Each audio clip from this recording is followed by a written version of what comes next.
Hey y'all, thanks for coming back to watch another video. I sure am glad you came back.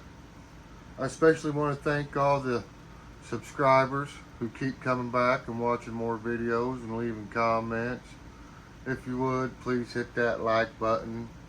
Subscribe too, you might as well. What the heck, I got a lot of videos out you can watch, whatever. Anyways, do what you want, I guess. But one thing's for sure, I got a good story this time. It's a work story. It's about me and a buddy of mine who recently passed away. Rest in peace.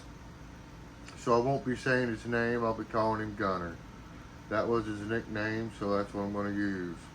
We had a little competition at work, and it turned into a pretty electrifying ordeal with the big bang at the end. So, if you want to listen to this story, go ahead and get your soft drinks, go have a smoke, come back, sit down, get ready, let's go!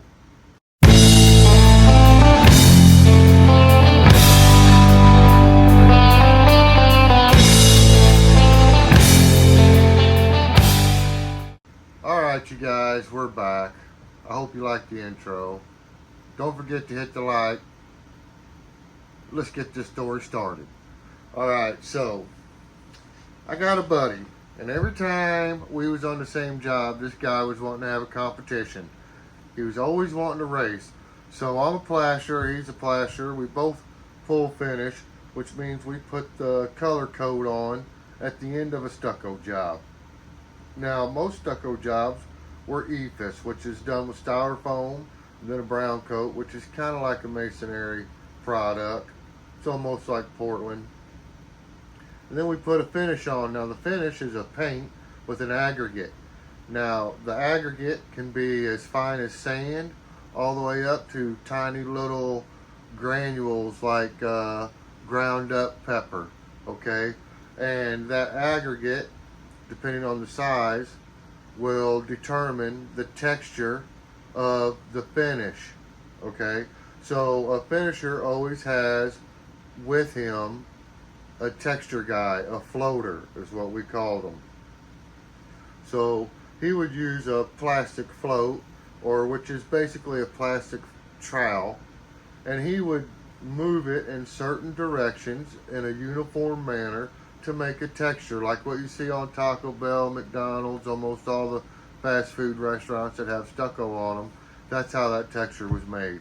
So plastering finisher can also do other types of textures with his trowel, but most of these jobs we did were EFIS jobs, and this is the method that we used. This particular job was a remodel down in Branson, Missouri. It was called the Majestic.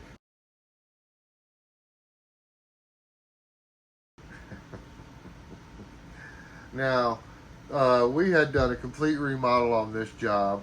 I don't think we ever got a free show neither. Of course, I don't blame them. But after what happens, even though they never found out, Anyways, we all show up on this job. Now, we worked all over the United States with this particular stucco company. And so the guys that were on this job that day, we had worked on other jobs all over. And I might tell some of those stories, I don't know. But this particular job was our foreman, me, Gunner, and one other person. And honestly, I'm not sure exactly who that person was. I can't remember exactly who it was. But it doesn't matter. They were the finisher. So my foreman was a floater. The other guy with Gunner was a floater. Me and Gunner, we was running finish. We were finishers. Now, all four of us were actually technically finishers. Okay, but because Gunner wanted to have a contest with me and see if he could beat me, which he never beat me. He's never beat me in a contest. But every single job we got on, he wanted to race. He wanted to see if he could beat me. I don't know if he was trying to get better or what. I don't know. But unfortunately, the gunner never outgunned me. Okay, so anyways, he's left-handed, I'm right-handed, so most of the races were awkward anyways, you know. But because we had to start on opposite ends.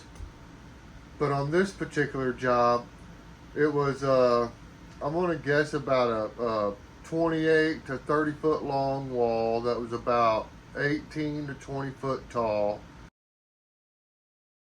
On this wall, it's got control joints. Now, control joint is put in the walls with all forms of stucco, actually, hard coat, traditional, or ephes, and it's to control cracks for when the building settles, especially when it's a new building. Older buildings, not so much. It's really there for looks, but newer buildings, that's what it's for. It's a control joint. It's controlling cracks, okay? These are cut in control joints because it's in ephes, and there's one vertical control joint that shoots straight down the middle of the wall, splits it, and then there's two horizontal control joints that split the wall up into three separate panels. Okay, so he's got one half and I've got the other half. We start at the top and we work our way down. Below the very first panel, basically at the start of the second panel, it's in the second panel, and off to my side just a little bit because it's over a door, is a big street light. Now this street light is exactly what I'm saying. It's a street light. It's not like a porch light. It's not like a sidewalk little lamp pole type street light. No, it's like a big street light with the halogen light bulb that's like this long and that big around. When it comes on, it starts humming. You know what I mean? That kind of street light. Now, the reason this light is so big and bright in this one spot is because this back door, or this door that we're working over, is a back door. It's an exit door for the employees, so it lights up the whole parking lot as well. There's other lights in the parking lot too, people, don't worry. But this one gives a very bright light over the entrance and the exit, okay? Boom, we're good. So we have the light. Everybody knows where the light's at in the wall. It's on my side. We get the light thing cleared up, right? There's a light. It's a big light. So we're on these scissor lifts, and there's two guys per scissor lift. We got them right up against each other, okay? Because I'm right-handed, I will start on the left side, and I'll go to my right. Well, Gunner's left-handed. He's going to start where I'm starting, but he's going to go left. So he's going to start on his right and go left. So we're at the vertical control joint, starting at the same spot, same time. One of the other guys say go. So we scoop up some finish, we throw it on our hock, and we get our trowel and we take off. And so it's unfair for him because I have a longer reach. I'm automatically going to cover more footage every stroke on the wall. Well, we get going and I get about halfway through the wall. I look down, I see Gunner, he's struggling, he's not halfway. So we get the first panel done, and now I'm starting to harass him. The whole time I'm finishing that first panel, I'm hollering at him, giving him a hard time, telling him he needs to pick it up, you're losing. And so he's getting mad, he's getting madder and madder. So we get the first panel done. We drive the scissor lift back over to the vertical joint. We drop down to the second panel, and now that's where this light's at. And Gunner, we don't wait on him, right? But I look over at Gunner, and he's got about 3/4 done. He's about 1/4 to 1/3 behind me, depending on how you want to look at it and what angle you're at, I guess. But anyways, so I'm not sweating it, Me and my partner, we go ahead, we start the second panel. But I holler at him, I'm like, hey, Gunner, start the second panel. You're never going to catch up. I'm just really razzing him hard. He's getting so mad. Now this guy's half Irish and half native. He gets fired up pretty quick, okay? So I get started on this panel, and I'm not thinking when we get to this light, okay, it's got a mounting bracket, right, and the fascia bracket for it, or what's it called, the cover, fascia cover, okay? So usually when we run finish or flash around something like that, we'll just use the very tip of our trowel and run that finish right up against it, around it, without getting it on any of it. You know what I mean? It just like if it was painted on there, just real nice clean line right around it. So I see the light coming, and I'm putting the finish on, and I get up to the light, and I already have it planned in my head to move, and so I come up to the light, I tilt my trowel, I can it to the corner, and I start coming down. I come around the light. Well, right when I get a little bit up under the light, and I'm making that turn, that radius turn, the corner of my trowel pops up under that cover, and I see it go up under the cover, but I got the rhythm going, right? I'm going, and I'm just going fast, and I'm not paying attention, and I see it slide up under there, and I just go ahead and come on around anyways. Well, these trowels are made out of metal, right? Steel. So when we're using them on this finish with this aggregate, it's like sandpaper or a sharpening stone to our trowels. It will sharpen every edge of that trowel, round off your corners and everything. So this thing is sharp. When it slides up under that cover, it cuts through the wire to that big light, and it arcs out. It makes a big spark. Comes out my trowel. It like almost blows the trowel out from underneath it. Just, and I'm like, oh man. I look over at my partner, and I'm like, man, it burned a big old nick. I mean, just took a big old chunk out of my trowel, and it was all burnt, you know. And I was like, man, dang. So that's kind of a big deal, you know, doing what I'm doing. You don't want your edge to have any nicks in it, because it's going to leave lines, right? That, you know, you just don't want lines. So it doesn't look clean. It's not right. It's just not right. Don't leave the lines. So anyways, I go ahead and I finish the wall. It's okay where the nick is at for what I'm doing. It was a large aggregate, so it didn't matter, right? The lines were going to get textured in anyways by my floater. So we just keep going. But when this happens, immediately it shuts all the power off at this place. Throws the main breaker, right? Now, we're not using anything electric on our lift, but there was other carpenters and tradesmen there that was definitely using electricity, and we heard the power saws running, and everything just shut off. And then you hear a bunch of guys going, hey, what happened? I ain't got no power. No power over here either. You know, everybody's yelling back and forth. It's real obvious the power went out. So the power's out. All of a sudden, the power comes back on, right? We just keep working because we're not using it anyway. So we're just going. I get through the second panel, and by this time, Gunner, he's only halfway through his second panel. Okay? So we get down, me and my buddy, we've got the scissor lift all the way down to do the last panel. But my buddy, he's like, well, he's the foreman, but we were all really good friends. The foreman, he's like, hey, let's take a break, Coop. And I'm like, all right, let's take a break. So we go get us something to drink out of our coolers, you know, some soda or water, Gatorade. And then we have a smoke. We're on our scissor lift, right? Having a smoke, waiting on Gunner. He gets his panel done. They come down. He's throwing up all these excuses. He's got every excuse in the book. Then he mentions the power going out, right? But he's wanting to take a break too. And, you know, the guy in my lift, he's the foreman. He's like, yeah, you guys go ahead and take a break. Which meant, you know, our break was going to be longer. Because here's the thing. Once we stopped, Okay, and it was obvious I was going to win. I was the winner. It was obvious I was the winner. So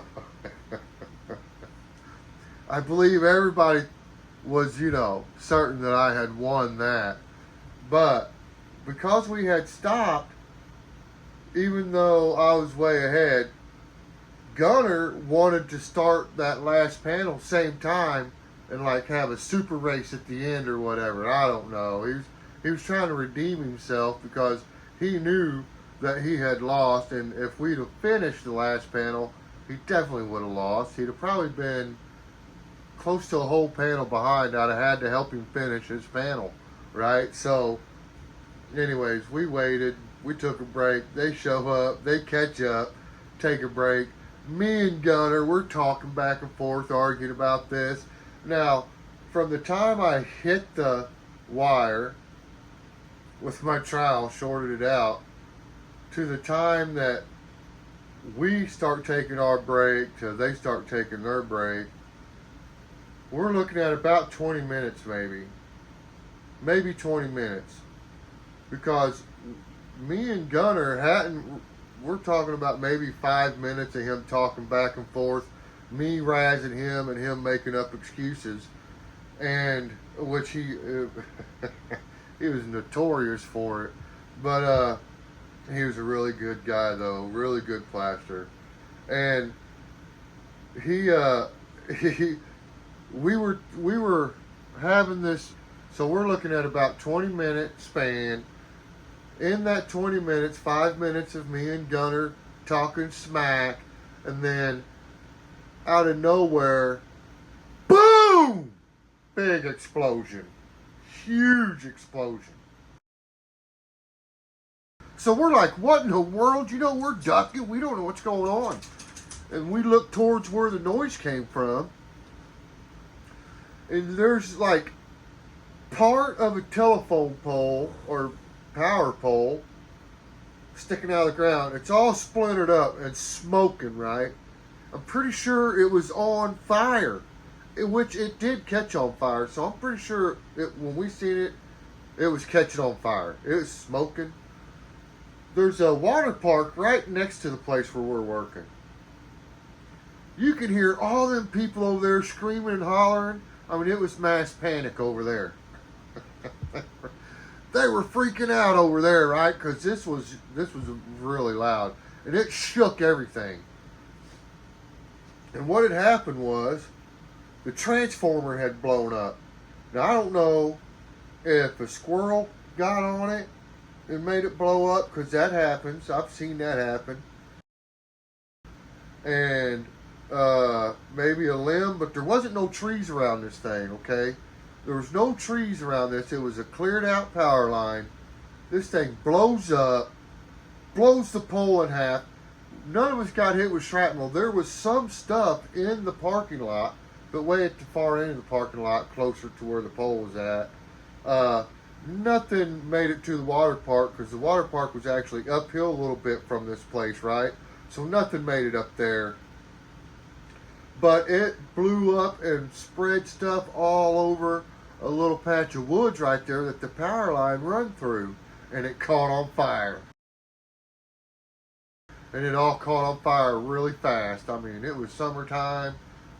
The woods lit up pretty quick.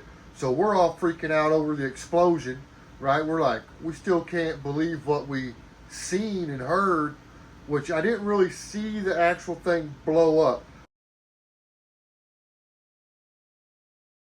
As soon as it blew up, I looked over at it, and I can see everything coming down out of the sky, okay? And the pole's smoking, and it's blown in half, and man, it was crazy. It was crazy. So right away, we start gathering up all of our tools. There is no power nowhere. It shut down power to I don't know who all lost power, but a lot of businesses lost power when that happened. Well, you could hear the fire trucks coming. So we're getting all of our stuff out of the way. The way everybody's cars are parked in the parking lot, we already know we got to move these cars closer to the building, get them out of the way so the fire trucks can get in there and get over where they need to be, right? Because it's pretty clogged up. So everybody that's working there, we're all getting in our cars and moving our vehicles to get out of the way for the fire trucks. Let the fire trucks come in. Fire trucks show up. There's like 2 or 3 of them. Man, they're running over there, hooking up hoses. These guys are on it, right? Well, me and my buddies, we get moved over and we're cleaning our tools up and, getting our tools around, and we're watching the firemen work, and the whole time my foreman's like, man, I wonder if it's because you shorted them wires out, Coop. I wonder if it's because you get them wires, Coop. I'm like, I don't know, but we don't need to keep talking about it, you know what I mean?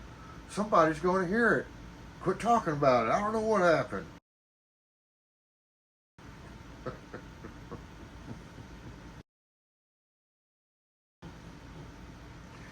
I don't know what happened.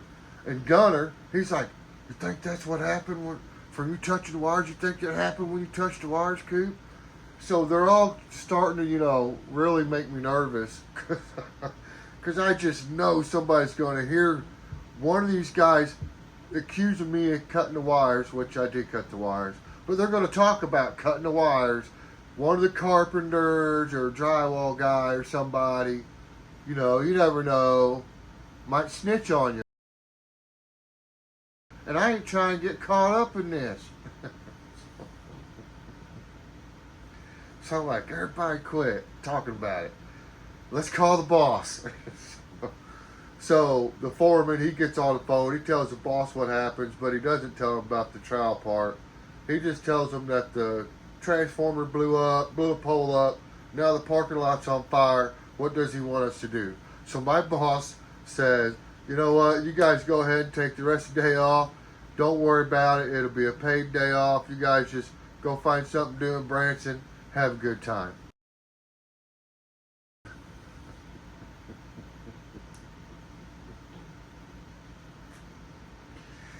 All right, so that's what happened. So, we loaded all our stuff up. And I think we went to Outback or somewhere like that. It was a nice restaurant. We went somewhere we'd get a good steak and maybe a lobster tail. So we went and got us something to eat, and then we went to the lake and just hung out at the lake. And we didn't make no big deal out of it. I know one thing, I didn't sweat it one bit. And when that thing blew up and I seen the fire truck show up, I knew we was going to get to squatch it. So no matter what's going on, you got to keep on keeping on. You know what I'm saying? And that's why I look at it that way. Everything happens for a reason. And if you put your mind to it, you'll find something positive about everything, no matter what. There's people out there that'll listen to you. They're sitting around just waiting. They're by the phone just tapping it like this, waiting for somebody to call them, need some help, okay? Call 988. Those are the people I'm talking about. If you don't want to talk to somebody like that, a complete stranger, get a hold of one of your friends, get a hold of a family member. I promise you, somebody out there loves you. I know that thousands of people you don't even know care about you and love you. And if you're having a real hard time, you can always go to church. And if you already go to church, go talk to your preacher. Okay? God loves everybody, I promise you that. God bless everybody out there. I hope you all have a blessed day, week, month, and year. All right? Peace.